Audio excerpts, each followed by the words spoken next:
Hi friends, எல்லோருக்கும் வணக்கம். This video is sponsored by BuyMote e-shopping app. Friends, இந்த வீடியோவில் நம்ம எதை பற்றி பார்க்க போகிறோம் அப்படின்னா டிசிஷன் மேக்கிங். நம்ம வாழ்க்கைக்கு இந்த டிசிஷன் மேக்கிங் ரொம்பவே அவசியங்க. ஏன்னா ஒவ்வொரு கட்டத்துலையும், அதாவது வாழ்க்கையோட ஒவ்வொரு கட்டத்துலையும் நம்ம ஏதாவது ஒரு விஷயத்துக்கு முடிவெடுக்க வேண்டிய சுச்சுவேஷனில் நிற்போம். ஸோ அந்த டைமில் நம்ம முழிச்சிட்ருப்போம். சில பேர் பிரச்சனை இல்லை, டக்குன்னு ஒரு முடிவு எடுத்துகிட்டு அதை ரைட்டான ஒரு பாதையில் கொண்டு போயிட்டுருப்பாங்க. பட் நிறைய பேருக்கு பார்த்திங்கன்னா குழப்பத்திலே இருப்பாங்க. இதுவா அதுவா அப்படின்னு சொல்லிட்டு ஒரு குழப்பத்திலே இருப்பாங்க. சின்ன சின்ன விஷயங்கள்லேருந்தே, இப்போ பெண்களை எடுத்துட்டிங்க அப்படின்னா, ஒரு துணி கடைக்கு போயிட்டாங்கன்னா மிகப்பெரிய குழப்பம் பெண்களுக்கு ஏற்படும், ஆண்களுக்கு மிகப்பெரிய தலைவலி ஏற்படும். அப்படி தானே? ஸோ அதே மாதிரி தான் அவங்களுக்கு எந்த சாரீ எடுக்கணும்னு சொல்லிட்டு கடைசி வரைக்கும் அவங்களுக்கு திருப்தி இருக்காது. எடுத்துகிட்டு வரும்போது கூட திருப்தி இருக்காது. அதை ஸ்டிச் பண்ணி போட்ட பிறகு தான் ஓகே இது நல்லா இருக்குது அப்படின்னு சொல்லிட்டு ஒரு திருப்தியே வரும். சரியா? ஸோ சில பேர் டக்குன்னு போவாங்க, டக்குன்னு ஒரு துணி எடுப்பாங்க, வந்துகிட்டே இருப்பாங்க. ஸோ அவங்களுக்கு பிரச்சனை கிடையாது. ஸோ அந்த மாதிரி மனப்பக்குவத்துக்கு நம்ம கொண்டு வரணும். அது எப்படின்னு சொல்லி தான் இந்த வீடியோவில் நம்ம பார்க்க போகிறோம். இன்னும் சில பேர் என்னென்னு பார்த்தீங்கன்னா, காலையில் எந்திரிக்கும் போதே ஒரு குழப்பத்தோடையே எந்திரிப்பாங்க. இன்றைக்கி என்ன குழம்பு வைக்கலாம் அப்படின்னு சொல்லிட்டு அதை நைட்டே நம்ம தீர்மானம் பண்ணி வச்சிட்டோம் அப்படின்னா காலையில் டென்ஷன் கிடையாது. காலையில் எந்திரிச்சதும் அதுக்கான வேலைகளை நம்ம ஆரம்பிச்சிடலாம். ஸோ தலைவலி இருக்காது. நெக்ஸ்ட்டு பார்த்திங்கன்னா, இப்போ குழந்தைங்கள எடுத்துக்கிட்டிங்கன்னா, ஒரு ஸ்டேஜ் வந்ததுக்கப்புறம் நம்ம இப்போது 12th முடிச்சுட்டாங்க, அதுக்கப்புறம் காலேஜ் போகணும் அப்படின்னா எந்த காலேஜ் போகணும்னு ஒரு குழப்பம் இருக்கும், எந்த கோர்ஸ் எடுத்து படிக்கணும்னு ஒரு குழப்பம் இருக்கும். அதுக்கப்புறம் திருமண காரியங்களுக்காக இருந்தாலும் சரி, அதுக்கும் நிறைய குழப்பங்கள் எல்லாம் வரும்.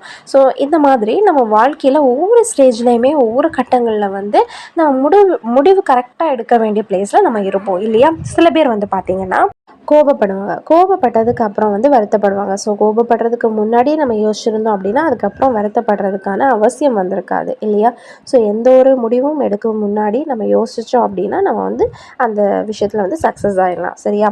ஸோ ஃபஸ்ட்டு திங் என்ன அப்படின்னு கேட்டிங்கன்னா, நம்ம தனியாக ஒரு பிளேஸில் நல்ல குழப்பத்தில் இருக்கீங்க, இதுவா அதுவான்னு சொல்லிட்டு ரொம்ப குழப்பத்தில் இருக்கீங்க. ஸோ அந்த டைமில் தனியாக ஒரு பிளேஸில் போய் உட்காருங்க, மெடிடேஷன் பண்ணுங்கள், தியானம் பண்ணுங்கள்.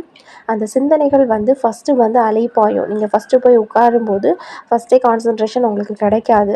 ரொம்ப குழப்பம் அதிகமாகும். அதை அப்படியே விட்டுருங்க. அப்படியே உட்காருங்க, அமைதியாக உட்காந்து யோசிச்சிட்டே இருங்க. அடுத்து ஒரு 10 மினிட்ஸுக்கு அப்புறம் நீங்கள் அந்த கான்சன்ட்ரேஷன் உங்களுக்கு கிடைக்கும். தியான நிலைக்கு போவீங்க. ஸோ அந்த டைமில் நீங்கள் யோசித்து எது பெஸ்ட் அப்படின்னு சொல்லிட்டு நீங்கள் செலக்ட் பண்ணலாம்.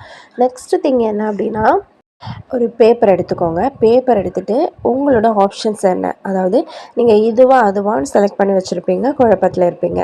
ஸோ ரெண்டையுமே எழுதுங்க. இப்போ எக்ஸாம்பிள், ஒரு பிஸ்னஸ், ஜாப், அதாவது பிஸ்னஸ் போகணும், ஜாப் போகணும், ரெண்டுமும் இதுவா அதுவான்னு இருக்குது. ஸோ அந்த டைமில் நீங்கள் ரெண்டையுமே எழுதிக்கோங்க. ஜாப் போனீங்கன்னா உங்களுக்கு என்ன பெனிஃபிட்ஸ், எவ்வளோ சேல்ரி கிடைக்கும், அது உங்களோட ஃபேமிலி பட்ஜெட்டுக்கு ஈக்குவலாக போகுமா, உங்களோட ஃபேமிலியை ஸ்மூத்தாக ரன் பண்ண முடியுமா, அந்த மாதிரி அதில் உள்ள அட்வான்டேஜ் டிஸ்அட்வான்டேஜ் எல்லாம் எழுதிக்கோங்க. அதுக்கப்புறம் நீங்கள் பிஸ்னஸ் பண்ணிங்கன்னா உங்களுக்கு என்னெல்லாம் பிரச்சனைகள் வரும், அது ஹேண்டில் பண்ணணும். ஸோ இந்த மாதிரிப்பட்ட விஷயங்கள் எல்லாமே இன்வெஸ்ட்மெண்ட் பண்ணணும் பிஸ்னஸ் பண்ணும்போது. ஸோ இந்த மாதிரிப்பட்ட விஷயங்கள் எல்லாமே எழுதிக்கோங்க. ஸோ ரெண்டையுமே எழுதி வச்சுட்டு அப்போ உங்களுக்கு ஒரு தெளிவு கிடைக்கும். ஸோ ஒரு நல்ல ஒரு முடிவு உங்களுக்கு எடுக்கிறதுக்கு இதுவும் ஹெல்ப் பண்ணும். சரியா? 2 விஷயங்கள் சொல்லிட்டேன். நெக்ஸ்ட்டு 3வது விஷயம் என்ன அப்படின்னா, நீங்கள் குழப்பத்திலே ஒரு முடிவை செலக்ட் பண்ணிட்டீங்க. ஏதோ ஒன்று, ஜாபா இல்லை பிஸ்னஸா, ஏதோ ஒன்று செலக்ட் பண்ணிட்டீங்க. ஜாப் உங்கள் சிச்சுவேஷனால் நீங்கள் ஜாபை செலக்ட் பண்ணணும்னு உங்களுக்கு ஒரு கட்டாயம் வந்துடுச்சு. நீங்கள் ஆனால் உங்களுக்கு பிஸ்னஸ் தான் ஆசை, ஆனால் நீங்கள் ஜாபுக்கு போயிட்டீங்கன்னு வச்சுக்கோங்களேன், ஒன்றும் பிரச்சனை கிடையாது. அந்த ஜாபில் போயிட்டே உங்கள் ஃபேமிலியை திருப்திப்படுத்துறதுக்கான வழிகளை நீங்கள் பார்க்கணும். அந்த ஜாப்னால் உங்களுக்கு பிஸ்னஸ் பண்ணுற அளவுக்கு ப்ராஃபிட் கிடைக்காட்டியும் நீங்கள் எக்ஸ்ட்ரா வேறு என்ன பண்ணலாம், அந்த ஜாபுக்கு போயிட்டு எக்ஸ்ட்ரா ஒரு சின்ன பார்ட் டைம் ஜாப் மாதிரி பண்ணலாமா, அந்த மாதிரியெல்லாம் யோசிங்க. உங்கள் இன்கம்மை அதிகப்படுத்துங்க. சரியா? நீங்கள் பிஸ்னஸ் பண்ணால் உங்களுக்கு எவ்வளோ அமௌண்ட்டை நீங்கள் வாங்குவீங்களோ அதை இந்த ஜாபுக்கும் போயிட்டு வரக்கூடிய அந்த எக்ஸ்ட்ரா டைமில் ஃப்ரீ டைம் இருக்கும் இல்லையா? ஸோ அந்த டைமில் ஃபேமிலியாக சேர்ந்து ஒரு சின்ன பிஸ்னஸ் பண்ணலாம், ஒரு குட்டி பிஸ்னஸ் பண்ணலாம். ஸோ என்ன பண்ணால் வருமானத்தை அதிகப்படுத்தலாம், அந்த மாதிரி நீங்கள் செலக்ட் பண்ண பாத்தை சரியான வழிக்கு கொண்டு போங்க. ஓகேவா? நான் சொல்கிறது புரியும் அப்படின்னு நினைக்கிறேன். நீங்கள் 2 ஆப்ஷனில் ஏதோ ஒன்று குழப்பத்திலே செலக்ட் பண்ணிட்டீங்க. நீங்கள் செலக்ட் பண்ணது தவறாகவே இருந்தாலும் அதை வந்து ரைட்டாக மாற்றி காமிங்க அப்படின்னு தான் நான் சொல்ல வரேன். சரியா? ஸோ இப்போ உங்களுக்கு புரிஞ்சிருக்கும் அப்படின்னு நினைக்கிறேன். ஸோ நம்ம வந்து டெசிஷன் மேக்கிங்கில் கரெக்டாக இருந்தோம் அப்படின்னா நம்மளோட எல்லாமே வந்து கரெக்டாகிடும். சரி, நமக்கு டிப்ரெஷன் இருக்காது. நமக்கு எல்லாமே ஸ்மூத்தாக போகும். லைஃபே வந்து ஸ்மூத்தாக போகும்.